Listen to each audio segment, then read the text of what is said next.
I have always been afraid of adulting. And then I met her, the house. She was beautiful.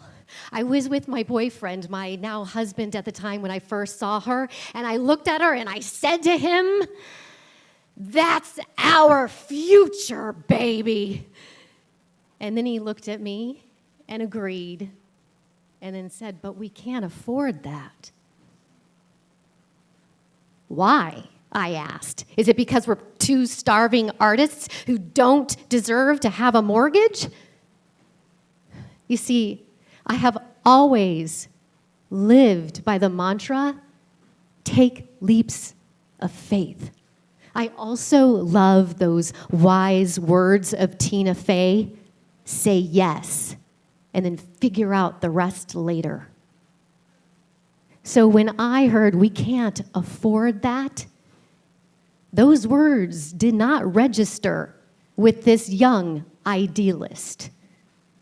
Now, I just want to pause for a second from telling this story, because I want to acknowledge that I do get the extreme privilege that this story is coming from, and I don't at all take that for granted. I unpause. She was a beautiful Victorian home right outside of Boulder, Colorado, in this town called Lafayette. She was yellow with a green door and a red roof. And in the back, there was a perfect place for a garden. There was a garage for a car, and an addition to the garage that was perfect for my boyfriend's music studio. And the best part was just to the west of this beautiful Victorian house was property that was attached and belonged to it. A lot of land that had these 3 huge, beautiful oak trees. 2 of them were close enough to hang a hammock. And did I mention it had a white picket fence? So true. It was 2007, so it was a buyer's market. Do you like that? Buyer's market, those are some adulting words, aren't they? So we could afford it. So we ended up buying this beautiful Victorian house. And we started to build a life together. And as time passed, we started to create memories. We got married in that yard with the 3 large oak trees. We built a stage. We would invite people over for parties, and we'd sing karaoke late into the night. Our neighbors loved us. And when we adopted our new baby girl, we had a blessing in that yard.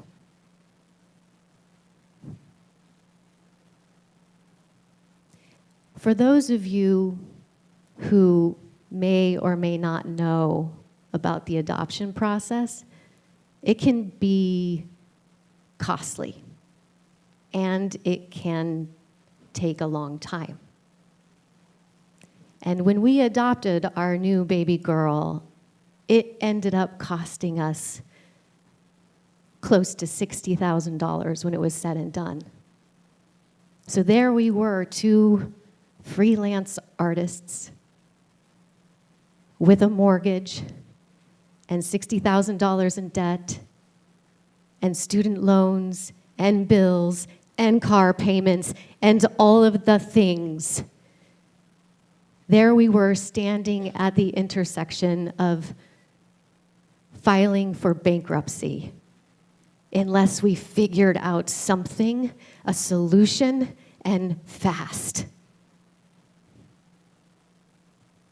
What ultimately ended up happening was we sold that property next to our house, and sadly, a duplex was built there where the trees once stood, one of which I was able to save. And instead of having nights of karaoke and weddings and blessings and dinners, we stared at loose tires and tarps and fake flowers in the front lawn and a screaming neighbor in the back. But what it did do was it afforded us freedom, and it helped me see that I was ignoring my finances. So we start to get our lives back together. We start to create new memories and new dreams, and everything is going well. And then my fun, conservative father, who I loved with all of my heart, who would talk about politics and finances and long-term investing, all the adulting things, passed away suddenly and without warning. Now, you have to understand that I was very close to my father. I loved my father, and he was the fun. He was the glue that kept our family together. He brought just the right amount of controversy to every holiday dinner that made them, yes, entertaining and a little bit edgy. And I always loved that. His death jolted me even further away from a conventional lifestyle and into a 40-foot RV that we funded by taking out a home equity line of credit, another adulting word, out on our home. Because my husband and I both knew that there was more living to be done and that our family no longer fit in Lafayette, in this beautiful yellow home that was once owned by Mayor Lopez, who also used that yard as a place where he'd gather the neighbors every Sunday for a pancake breakfast. And before Mayor Lopez owned that home, the Arapaho tribe would come to Lafayette to seek shelter from the snow in the winter under those trees. But we, our family, we didn't fit there anymore. So we rented it out on Airbnb. We hopped into this 40-foot RV with a dog and a cat, and we set across the south of the U.S. and then dropped into Mexico, where we were freelancing, remote giggers, if you will, and we were making it work. And this house was gifting us, again, another freedom.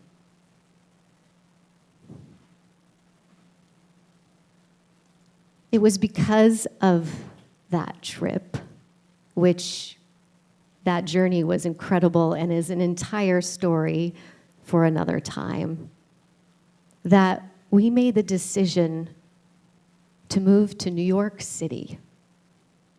And so we rented out the Mayor Lopez house full-time. We sold the RV, and we hopped into a U-Haul with my daughter, my husband, the dog, and the cat. And what was beautiful about this is all we had to do was tell a couple of friends that we were moving to New York City, and before we knew it, we were signing a lease, moving across country to a neighborhood and to an apartment that we had only seen in pictures.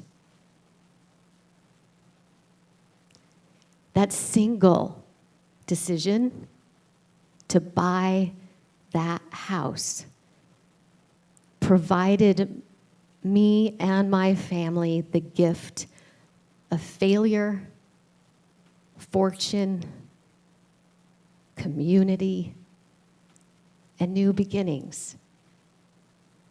And today, she sits empty, waiting for a new family to live in her home. And I can't help but wonder what lessons she will teach them about adulting. Thank you.